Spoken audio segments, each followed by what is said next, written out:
On today's show, it's a limited edition party, and you're invited.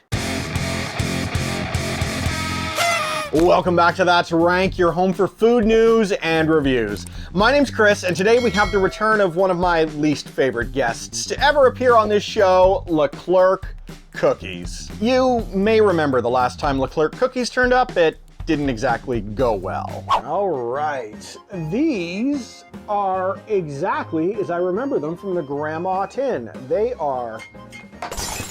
Okay, we lost. What the hell did I do to deserve that? Who okayed these on the production floor? All right, let's move on.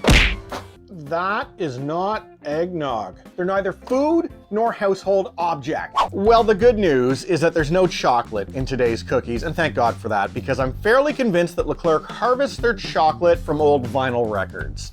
But that was their celebration collection. This is their party collection, and it's a clean slate. We've got 3 new limited time offers, and we've got bubblegum, we've got cotton candy, and we have blue raspberry. They're each containing flavored cream wedged between 2 vanilla cookies, or what we insiders know as golden Oreos, and even more insidious insiders, aka subscribers to this channel, know as albino Oreos. All these cookies feel to me like they've got some upside.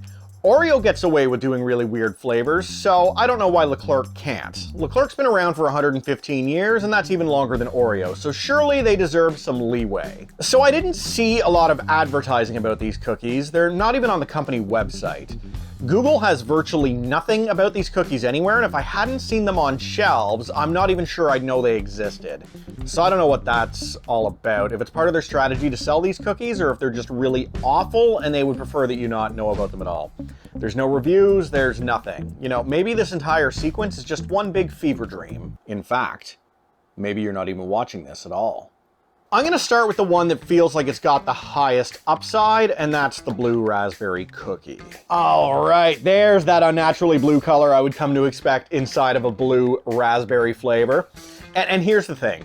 While I love the blue raspberry flavor, it's not a thing. There's no blue raspberries out there growing in the wild, at least not yet.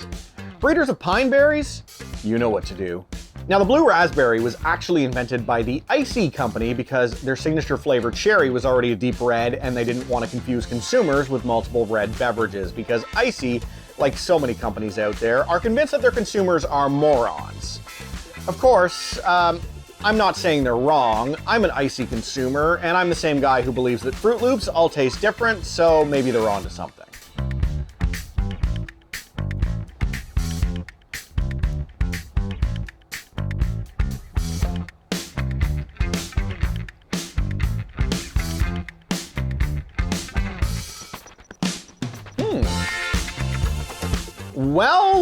Well, Leclerc, what do we have here?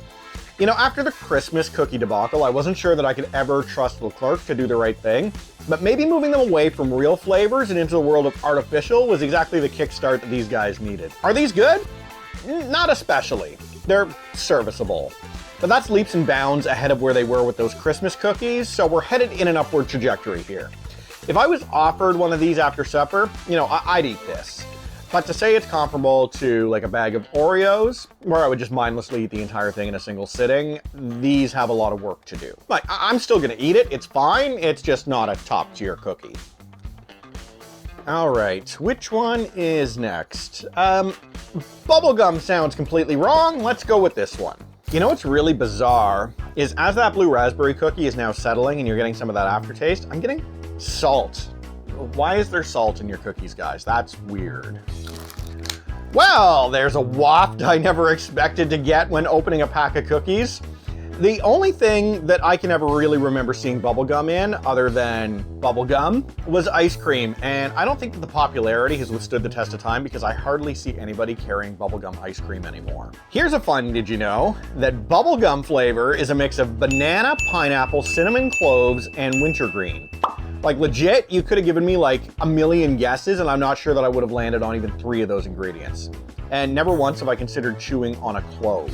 Of course, naturally, I checked chewing on cloves, and chewing on cloves apparently improves digestion and liver function, so score 1 for chewing gum. But when you think bubblegum flavor, you're probably thinking that Bazooka Joe flavor, and you're exactly right. That flavor was selected because kids are less likely to want to swallow that flavor compared to, say, like a normal fruit flavored gum.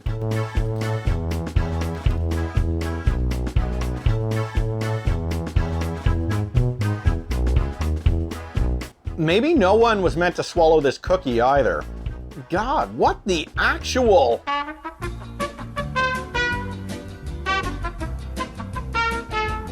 Okay, I've got my chill back, but this right here is an embarrassment to the cookie industry. The only party that this cookie makes me want to have is a pity party for having eaten it. This is the kind of party where you had to take your shoes off before coming in, the host tells you it's actually a get-together after you arrive, the TV's on, people are actually watching it, everybody's on their phone, and both the parents are there offering snacks. That is this cookie. Well, that wraps up today's episode. Oh, right, yes, I've still got the cotton candy. Okay, I can't decide if they have spun this to be this purple hue just to be different from the bubblegum, or if they're actually going for a grape flavored direction. There is actually a candy store near me that offered dozens of wacky cotton candy flavors, including stuff like dill pickle, pink Whitney, and orange juice and toothpaste. Maybe that's something that we can circle back to down the road and find out together if barbecue hamburger cotton candy is worth your time.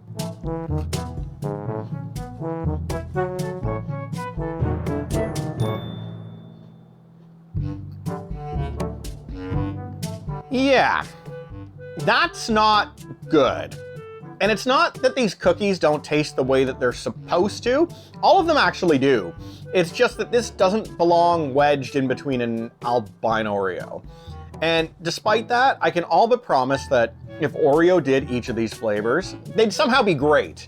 Leclerc, though, is not Oreo. Leclerc is barely a cookie company. You know what, Leclerc? I actually have an idea, which is just lean into the hot mess that you've got here. Your cookies are already not good, so go full novelty, like the cotton candy place. Let's see garlic mashed potato cookies. Let's see mac and cheese. Let's see beef jerky. If these cookies are gonna be gross, let's go full tilt and just make it so that they're intentionally gross. Because unless I'm wrong, I don't think that these are ironically bad. They're just bad. Well, sorry y'all, we are on a really bad run of snacks lately. You know, I don't plan it this way, just food companies pump it out and I'm gonna tell you what I think. And if you wanna see more of this kind of content without missing a single episode, please don't forget to hit the subscribe button. You can also catch me daily on The Milkman Show on blasttheradio.com. I do appreciate your continued support and I'll see you on the next one. Ciao for now.